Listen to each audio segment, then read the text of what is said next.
안녕하세요. 오늘도 사연살롱을 찾아주셔서 감사합니다. 저는 판교에 사는 30대 후반의 여성이에요. 제가 사연 채널을 알게 된 건 얼마 안 됐는데요. 그런데도 시댁에서 못된 짓 하는 걸 보면 어찌나 열불이 터지던지요. 저도 그런 일을 당해봤기 때문에 예전으로 돌아간 기분이 든달까요? 마지막에는 시댁 식구들 한 방 먹여서 싹싹 빌게 만들어서 그나마 속필이를 했네요. 잘해줄수록 고마움을 모르고 더 내놓으라는 인간들이 있잖아요. 시댁이라는 인간들이 딱 그랬어요. 요즘 들어 저도 제 이야기를 어딘가에 꺼내놓고 막 공감받고 싶어서 오늘은 용기 내어 이렇게 사연을 보내요. 저는 어릴 때부터 이과에 관심이 많았어요.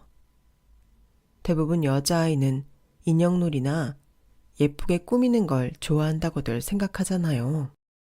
그런데 저는 조립하거나 그림을 맞추거나 뭔가 꼼꼼히 따져보는 걸 좋아했어요.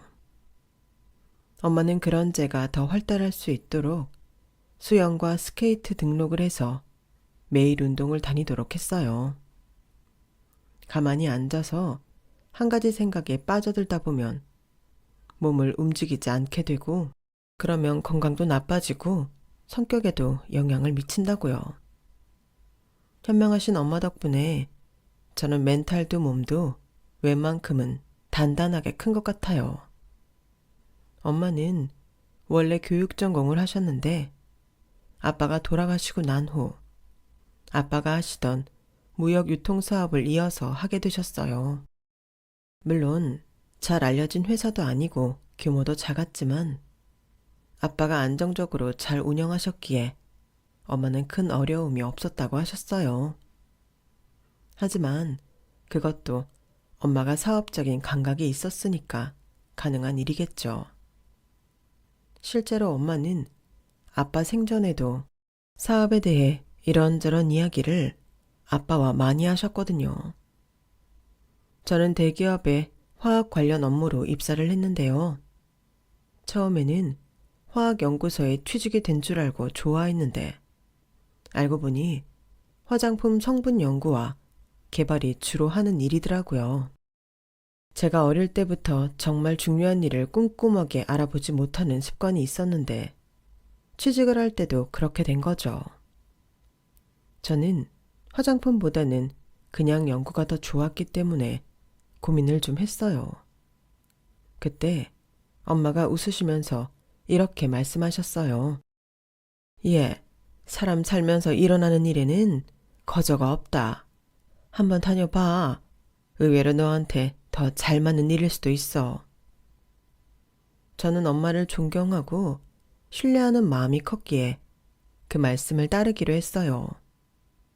그리고 엄마 말씀이 맞았다는 걸 저는 입사 3개월 만에 깨달았어요. 생각보다 이게 굉장히 재미있는 일이더라고요. 어쩌면 제가 생각했던 일반적인 화학연구소보다 훨씬 좋은 것 같았어요.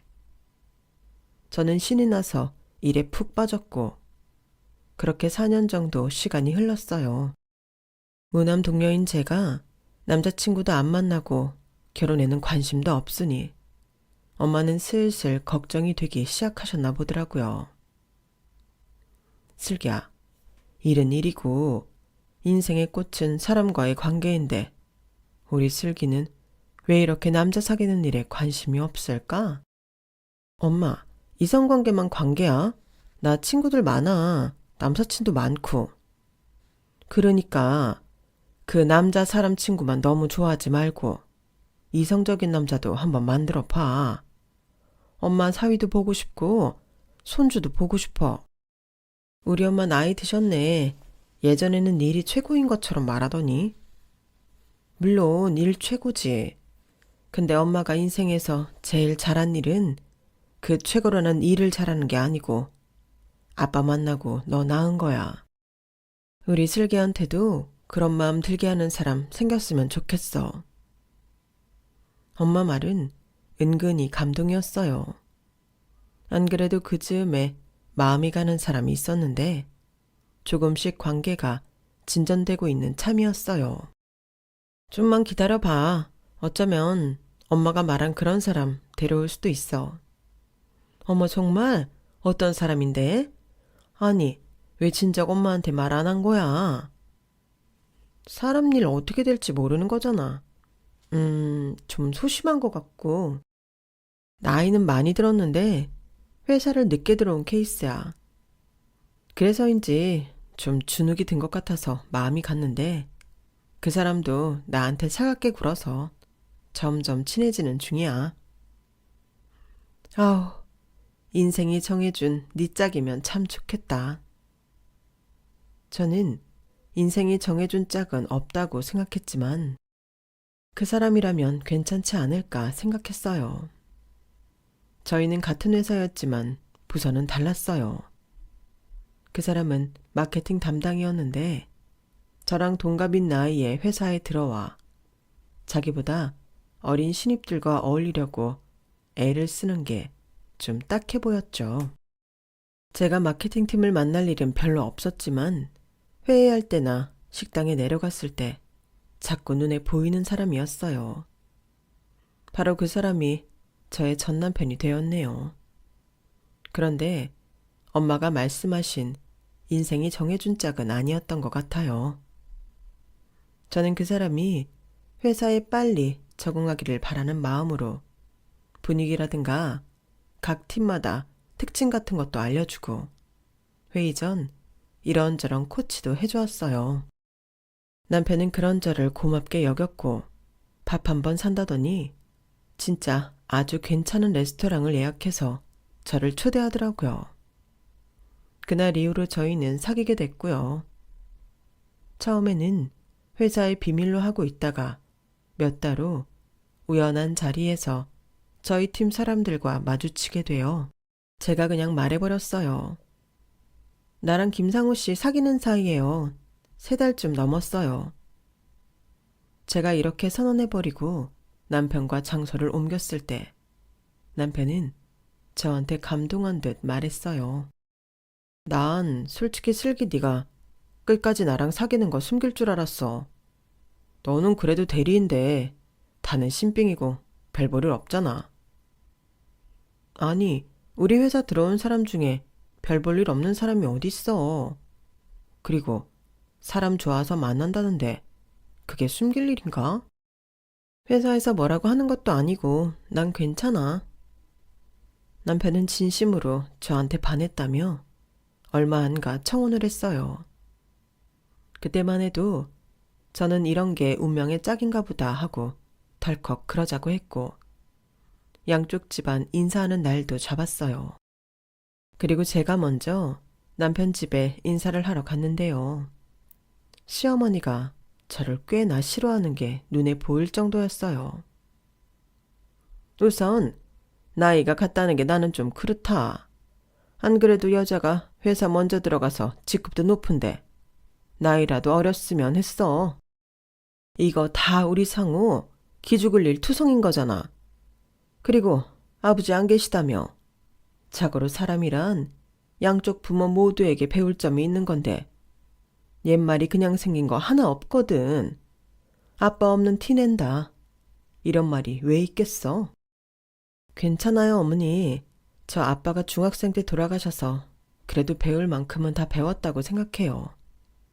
원래 사춘기부터는 부모가 무슨 말을 해도 반항하고 그 이유는 독립하잖아요. 그게 다 자기 세계를 만드느라 그러는 건데 저는 그러기 전에 아빠와 시간도 많이 보내고 얘기도 많이 했어요. 아빠가 가장적이어서 저와 엄마랑 시간을 많이 보내셨거든요. 요즘 홀부모 가정도 많은데 그런 식의 사고방식은 좀 위험한 것 같아요. 저도 배울 만큼 다 배웠고 사회생활 하는데 문제없이 잘 살고 있어요. 아이고, 한마디도 안 지는 거 보니 기는 센 거 같네. 우리 상우는 그런 애가 아니라 이거 어려울 것 같은데. 상우 씨는 그런 제가 좋다고 먼저 청혼한 거예요. 저희도 다 큰 성인이니 일단 지켜봐 주세요. 엄마는 저희가 결혼한다니 아파트 하나 명의 제 앞으로 해주신다고 하셨어요. 어머니한테는 큰 거 바라지 않으니 응원해 주세요. 그 말에 시어머니는 금세 안색이 확 피더라고요. 정말? 아파트를 아가씨 명의로 해준다고? 어머, 어디에 있는 아파트? 몇 평짜린데? 역시 사업하는 집안이라 통이 크긴 한가 보다. 아무리 작은 아파트여도 이러기 쉽지 않은데. 네, 저희 엄마가 원래 쓸 때는 두 말 안고 쓰세요. 그래야 돈이 들어올 때도 쉽게 잘 들어온다고 하시네요. 아파트는 수원에 있고 32평이라고 알고 있어요. 서울 내에 있는 건 아니지만 수도권에 있고 저희 회사 다니기도 나쁘지 않아서요. 아파트 값이 막 떨어질 지역은 아니라 저희 몇 년 살다가 팔고 돈 모아서 서울 쪽으로 가도 되고요. 그때는 집이 좀 적어질지도 모르겠지만요. 저는 숨기는 거 없이 있는 그대로 다 이야기했고 시어머니는 그거에 솔깃해서 저희 결혼을 허락했어요. 물론 자기 말로는 제가 어머니 교육은 잘 받은 것 같다는 둥 포장을 했지만 다 지나고 보니 돈 때문에 저를 받아준 거였어요. 사실 그때 시어머니 말이나 행동이 많이 거슬렸는데 이게 다 제 짝이 아니라서 그렇다는 신호인 걸 알고 그만뒀어야 했어요. 뭐 지나간 일 이렇게 말한들 아무 소용 없지만요. 시어머니는 상견례장에서 저희 엄마가 회사 사장이라는 말에도 눈이 동그래지더니 그때까지 슬기어머니라더니 갑자기 사부인이라며 친한 척을 하더군요. 엄마는 그런 사람을 좋아하지 않으셨지만 단 하나 제가 선택한 남자의 어머니라는 이유만으로 다 품으려고 하셨어요. 솔직히 저는 그날 상견례 장소 때문에도 시어머니가 너무 속이 보여 마음에 들지 않긴 했거든요. 저희 엄마가 비용을 전부 낸다고 하니 강남에서 비싸기로 소문난 호텔에 한정식을 예약했으니까요. 그럼에도 엄마는 괜찮다며 너그럽게 받아주셨어요. 원래 엄마가 자기 사람이라고 여기시면 잘 챙기시거든요. 남편과 시댁에도 그 마음 그대로 하신 거예요. 남편한테는 형이 한 명 있었는데 별거 중이라고 했어요. 저한테는 아주버님이 되는 사람인데 결혼해서 보니까 남편과는 다르게 허세가 심하더라고요. 장남이라 그런지 시어머니는 남편보다도 아주버님을 훨씬 더 끔찍이 아끼는 게 보였고요. 남편은 그걸 당연하게 여기고 있었지만 제 눈엔 그닥 좋게 안 보였죠. 그렇더라도 제가 뭐 별 수 있겠어요. 평생 그렇게 살아온 시어머니를 어떻게 할 수 없는 노릇이잖아요. 그런데 아주버님이 남편을 엄청 시샘하는 거였어요.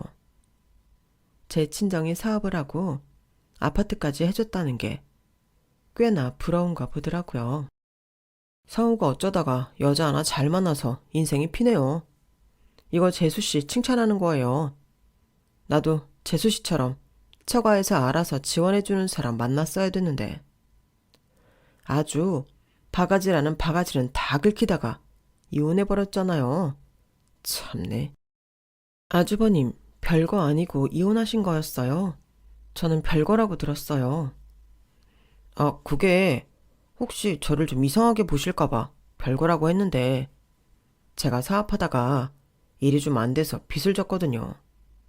아니, 세상에 그렇다고 나가버리는 마누라가 어디 있어요? 정말 의리 없지 않아요? 집 팔아서 빚 갚고 엄마 집 들어온다고 그거 싫어서 이혼하는 건 진짜 정없다고 봐요. 이렇게 이혼하게 된 게 차라리 잘 된 일이지 싶네요. 아, 그래서 지금 본가에 들어오셔서 같이 사시는 거군요. 그런 일 있으신지 전혀 몰랐네요. 살다 보니 이런 일 저런 일 있네요. 아무튼 상우가 부럽습니다. 재수씨 잘 만나서 결혼도 지 몸만 같잖아요.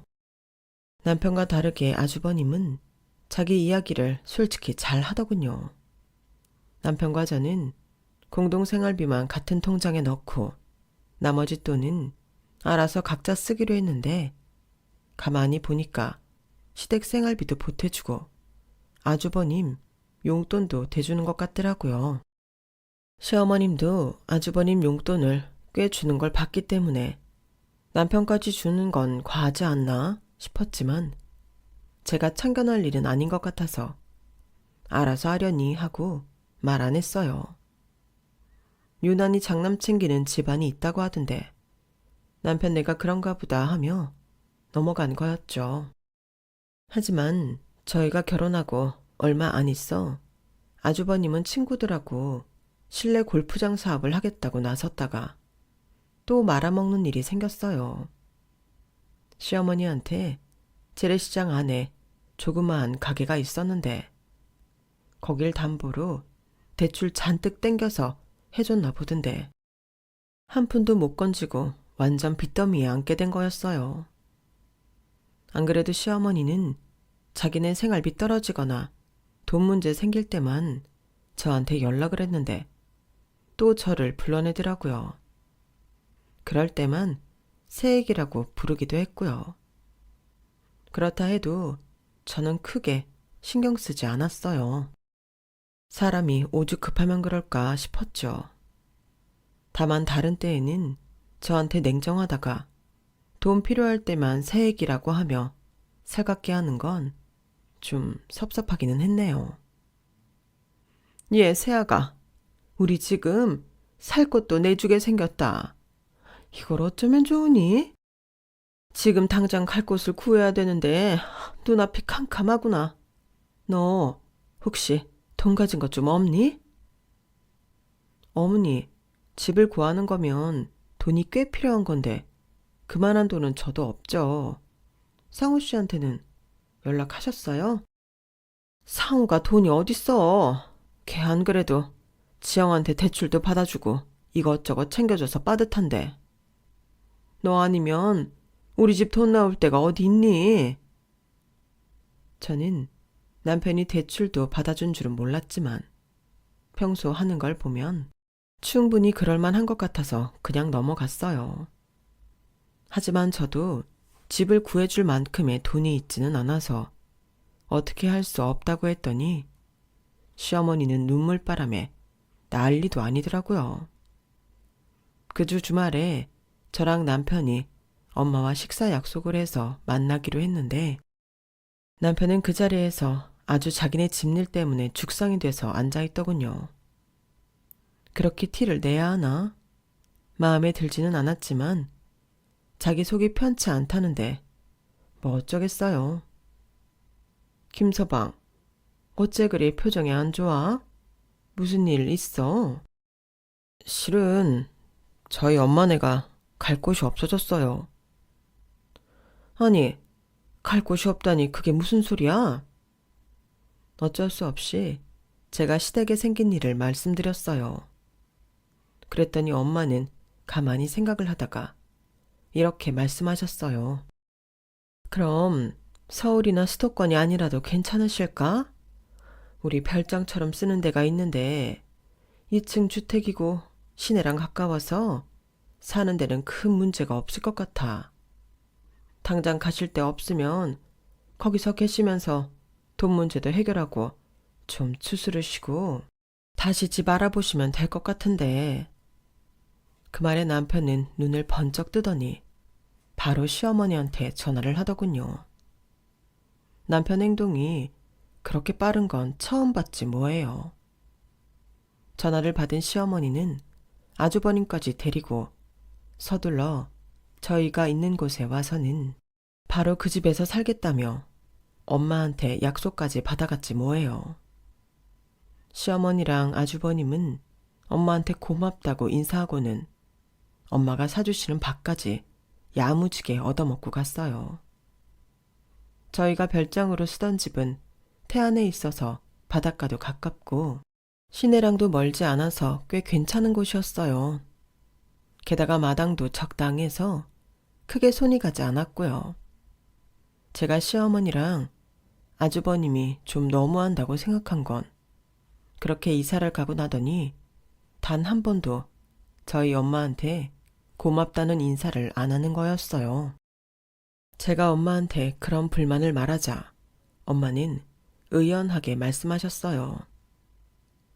사람 도와줄 때 그런 거 바라고 하는 거 아니다. 내가 할 수 있는 거 해줬으면 그걸로 된 거야. 앞으로 그 사람들이 잘 일어설 수 있기를 바라야지. 저는 그런 엄마를 또다시 존경하게 됐죠. 남편은 시댁이 태안으로 간 후부터 주말뿐 아니라 주중에도 자주 왔다 갔다 하더라고요.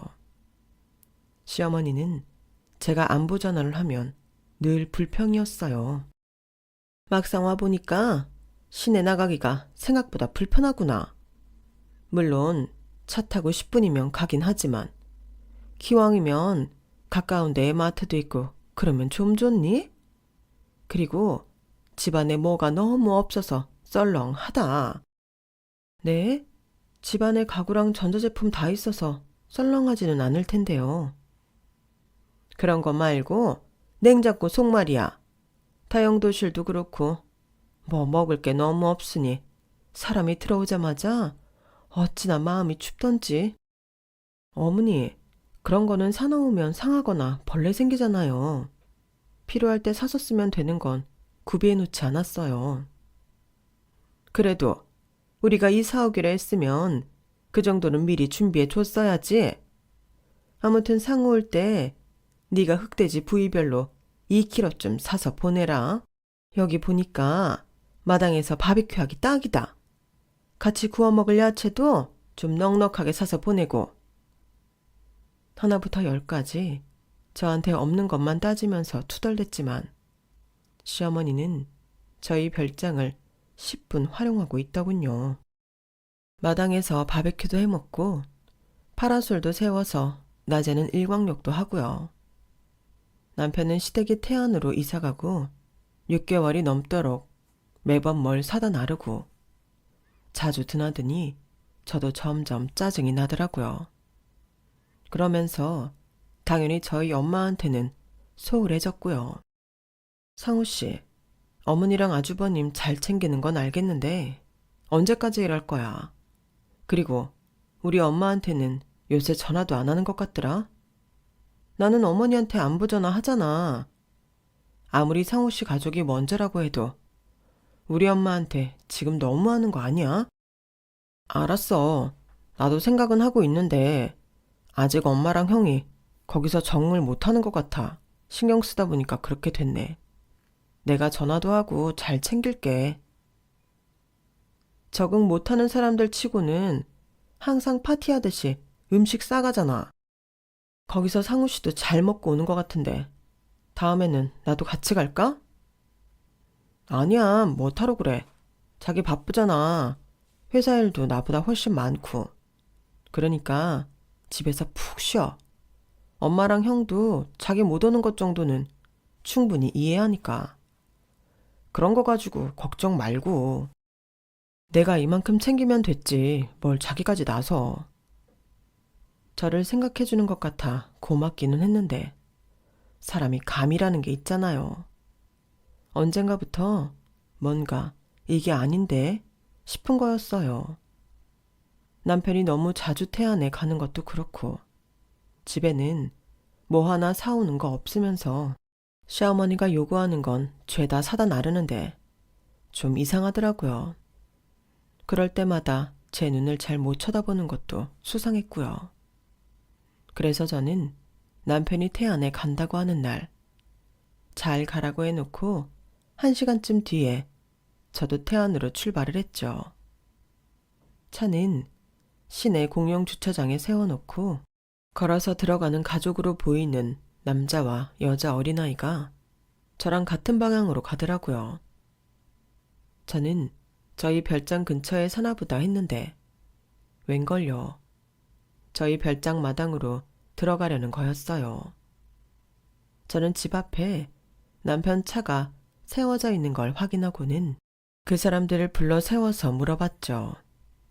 여기는 어쩐 일로 오신 거냐고요. 그랬더니 남자가 기가 막힌 이야기를 하는 거 아니겠어요? 저희 여기 새 들어 살아요. 2층이요. 2달쯤 됐는데요. 여기 새를 들었다고요? 누구랑요? 어떤 분하고 계약하셨어요? 그러자 여자가 표정이 안 좋아지며 이렇게 말했어요. 여기 1층에 사시는 할머니랑 아들이요. 혹시 저희 계약 잘못한 거예요?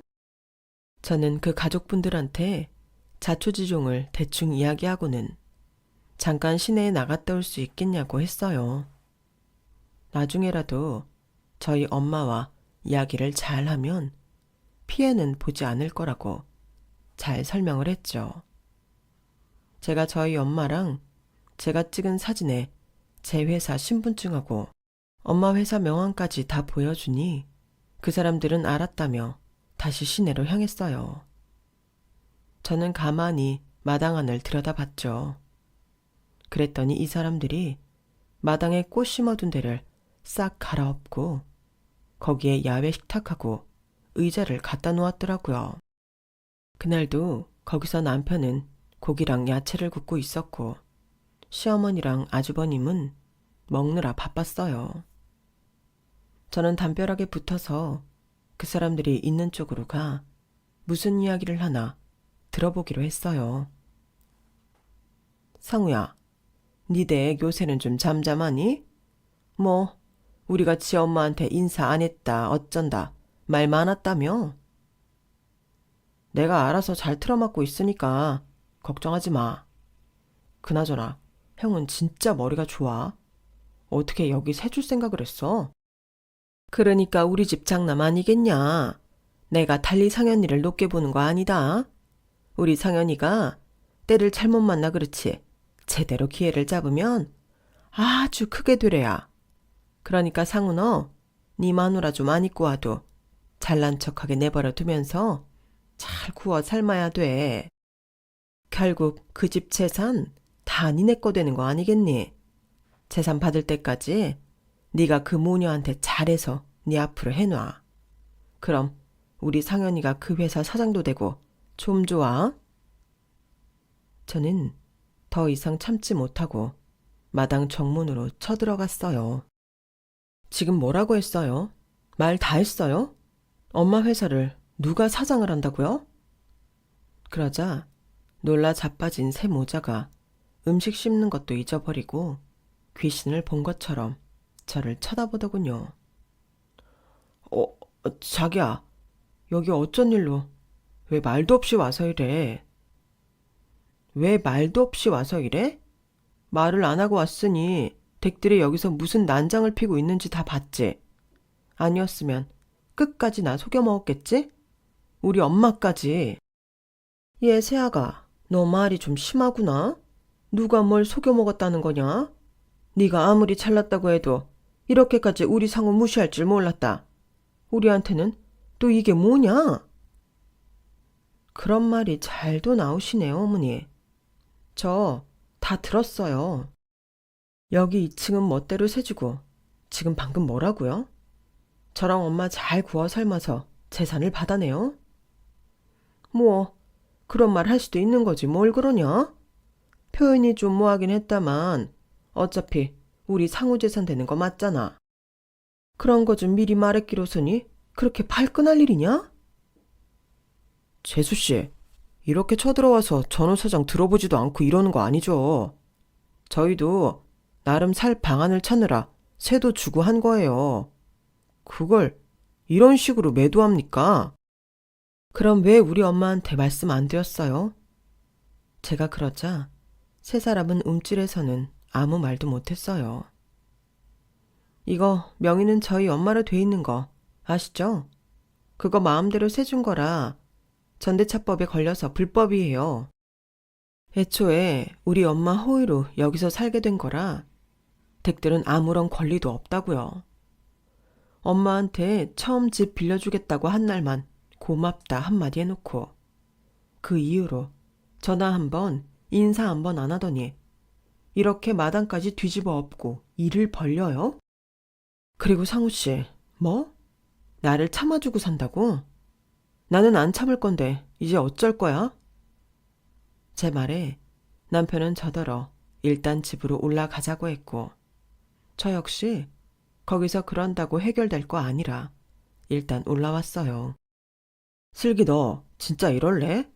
엄마도 형도 살아보겠다고 한 건데 거기서 꼭 그렇게 면박을 줘야겠어? 나한테도 그래.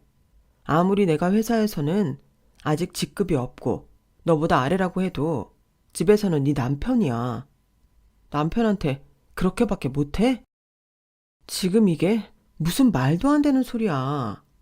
문제는 너랑 니네 식구가 다 일으켜놓고 나 너로 잘못했다고 뒤집어 씌워? 이건 대체 무슨 경우지? 그리고 내가 언제 상우 씨를 집에서 부하 직원처럼 대했어? 그랬으면 상우 씨가 오만 물건 다 태안으로 실어 나를 때 가만히 있었겠어? 상우 씨야말로 우리 엄마 믿고 그동안 시댁에서 해달라는 거 대출까지 받아가면서 다 해준 거잖아. 나 더 이상 가만히 못 있겠어. 그리고 나야말로 상우 씨한테 속았어. 나에 대해 그렇게 생각하는 줄은 꿈에도 몰랐어. 나야말로 끝이야. 끝이라고. 슬기야, 흥분하지 말고 진정 좀 해. 일단 그 세든 건 장모님이 처리해 주시면 될 것 같아. 그러면 잘 넘어갈 수 있잖아. 엄마한테 말도 안 해놓고 마음대로 세줘놓고 나한테 걸리니까 엄마더러 해결해 달라고? 상우 씨, 진짜 뻔뻔하고 이상한 사람이다. 내가 왜 그걸 여태 몰랐을까? 내가 너무 상우 씨 좋게만 생각했나 봐. 저는 그 길로 집을 나서서 친정으로 갔어요. 엄마가 소파에 앉아서 조용한 음악을 들으며 책을 읽으시는데 눈물이 울컥 나더라고요. 제가 펑펑 우니까 엄마가 놀라서 저한테 다가오시는데 저는 미안하다는 말밖에 할 수 없었어요. 아니, 얘가 다짜고짜 뭐가 미안하다는 거야? 대체 왜 그래? 엄마, 내가 정말 사람을 잘못 봐서 엄마까지 험한 꼴 보게 만들고 내가 바보야. 완전 바보라고. 저는 태안에 가기 전에 의심스러웠던 것 하며 태안에 가서 시댁 식구들이 어떻게 하고 있었는지 전부 말했어요. 아니, 그거 집 전세 잘못하면 사기로 걸릴 텐데 이를 어쩌냐. 내가 알았으면 못하게 말렸을 텐데 이미 다 사고를 쳤더라고. 뭐 어쩌겠니. 이제라도 집에서 나가달라고 하고 새든 사람들은 내가 어떻게 해줘야 하지 않겠어? 그 인간도 그렇고 그 인간 가족들은 어떻게 이런 식으로구나 몰라. 살 곳 마련해 줬으면 고마워서라도 그러면 안 되는 거 아니야? 그동안 어머니 돈 필요할 때만 나한테 새 얘기라고 하시는 거 다 알고 있어도 받아줬거든. 근데 나도 이제 못 참아. 엄마는 바로 변호사에게 연락해서 의논을 했고 이틀 뒤 저와 함께 변호사를 대동해서 태안으로 향했어요. 마침 남편은 또 거기에 가 있더라고요. 저희를 본 시댁 식구들은 놀라 자빠지더군요. 설마 하니 제가 이렇게 세게 나올 줄 몰랐나 봐요. 엄마는 마당에 성한대가 없는 걸 보고는 속상해서 잠시 눈을 질끈 감았다가 뜨셨어요.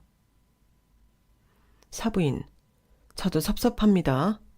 집을 마음대로 고쳐 쓰시라고까지는 안 했는데 이게 뭔가요? 게다가 전세를 주셨다고요? 이 집은 엄연히 제 명의로 되어 있고 사부인과는 계약서 한 줄 안 썼어요. 제가 편의를 봐드린 거예요. 근데 그걸 큰아드님 이름으로 전세 계약하셨더군요. 이거 잘못하면 사기로 고소당할 일이에요. 어떻게 상의 한마디 없이 이러세요? 아니, 어차피 저희 살라고 하셨으니 사는 동안은 저희 편한 대로. 그리고 당장 돈 벌 데가 없으니 그렇게라도 필요한 돈을 쓰려고 했죠. 그게 그렇게까지 잘못된 건가요? 이게 이렇게 내려와서 난리치실 일이에요? 네, 그럴 일이에요. 잘못하면 저도 사기친 게 되거든요. 다행히 제가 무고하다는 건 제 딸의 증언과 지금 사부인 하신 말씀으로 변호사가 처리할 거고요.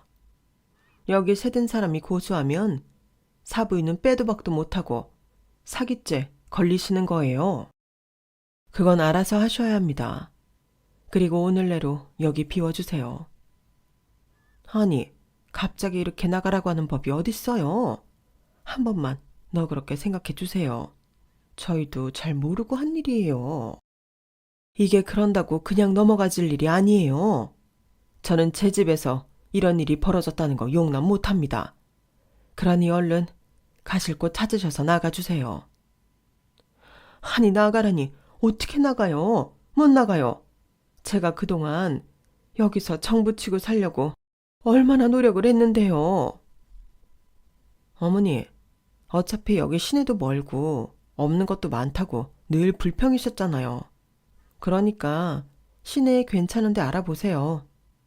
저도 더 이상은 우리 별장 마음에 안 든다면서 마음대로 새까지 놓고 그러는 거 못 보고 있겠어요. 그리고 우리도 이제 곧 아무 사이 아니게 될 테니까 그렇게 아시고요. 제 말에 남편은 놀라서 저를 쳐다보더군요. 아무 사이 아닌 게 되다니? 그게 무슨 말이야? 이혼이라도 하겠다는 거야? 지금 어른들 앞에서 나 협박해? 그러자 엄마가 남편을 엄하게 꾸짖었어요. 자네야말로 왜 이러나? 우리 슬기가 재산 물려받으면 그거 가질 생각으로 슬기 비 맞춰놓고는 이제 와서 큰 소리야. 그리고 우리 재산이 그렇게 탐났으면 나한테 안부 전화 한 번은 했어야지. 이제 와서 감히 누구 앞이라고 큰 소리야. 여태껏 온화하셨던 엄마가 큰 소리를 치자 남편은 겁에 잔뜩 질린 표정이 되어 어쩔 줄 모르더라고요. 그렇게 잘난 척 해대던 아주버님은 상황이 이렇게 되자 입 딱 다물고 한마디도 안 하는데 정말 비겁하더라고요. 저는 그렇게 이혼 선언을 하고 올라와서 남편 짐을 싸서 밖에 내놔버렸어요. 어차피 저희가 살던 집도 엄마가 해주신 거잖아요. 엄마한테 덕 볼 때는 당연한 듯 봤더니 자기네가 손해볼 것 같으니 우리 모녀를 나쁜 사람으로 모는 걸 보고 아주 질려버렸네요. 엄마 역시 저를 말리지 않으셨어요. 엄마도 그동안 혼자 남편이나 시댁에 대해 생각이 많으셨더라고요. 너무 사람들이 됨됨이가 안 된 것 같다고요. 엄마는 시어머니와 아주버님한테 나가지 않으면 엄마가 직접 사기죄로 신고해버리겠다고 했고 결국 시댁 식구들은 어쩔 수 없이 저희 별장에서 짐을 싸들고 나와야 했어요. 그 후 새들었던 사람들한테는 엄마가 사정을 듣고 근처의 다른 집을 알아봐 주면서 전세금을 보태주시기까지 하셨어요. 그렇게 한 차례 폭풍이 지나간 후 남편은 회사에서 저를 힐끔거리며 쳐다보며 눈치를 보더라고요. 저는 남편한테 문자를 보냈어요. 혹시나 해서 하는 말인데 회사에 나에 대해 이상한 루머 같은 거 퍼뜨리면 나야말로 가만히 안 있을 테니까 그리 알아. 나한테는 너나 니네 집 식구가 어떻게 했는지 증거도 다 있거든. 그리고 새들었던 사람들 우리한테 오히려 고마워하는 거 알지? 그 사람들은 문제 생기면 언제든 우리 편 대준댔으니까 그런 줄 알라고. 알았어? 하지만 문제는 그게 아니었어요. 남편은 프로젝트 하나를 거하게 말아먹어서 그거 처리하는 데에 혹시 내 힘을 빌릴 수 있나 눈치를 본 거였더라고요. 저랑 이혼 이야기가 오가는데도 자기 문제 하나 제대로 처리를 못해서 저한테 어떻게 해보려는 거였죠. 그걸 알고 나니 어찌나 한심하던지요. 결국 남편은 프로젝트 실패 때문에 책임을 져야 했고 윗선에서 뭔가 말이 오가더니 결국 권고사직을 하게 됐다고 해요. 나중에 들어보니 마케팅 비용을 횡령했다는 거였어요. 이 정도로 끝난 것만도 회사에서 많이 봐준 거더라고요. 그리고 저는 남편과 이혼 소송을 시작했어요. 그런데 어느 날인가 시어머니가 저를 찾아왔더라고요. 이제 이렇게 회사까지 찾아오고 이러시면 안 되죠. 아시죠? 나도 너무 섭섭해서 그런다. 어떻게 우리한테 이럴 수 있니? 아무리 그래도 정을 나눈 시간이 있는데 우리한테 위자료까지 내라고 하다니 너무한 거 아니니? 그러지 말고 위자료는 받지 말아다오. 우리 처지 뻔히 다 알잖아. 이런 말씀을 하시는 것 자체가 너무 어이가 없어요. 저는 어떻게든 받아야겠어요. 지금 얼마나 뻔뻔한지 아세요?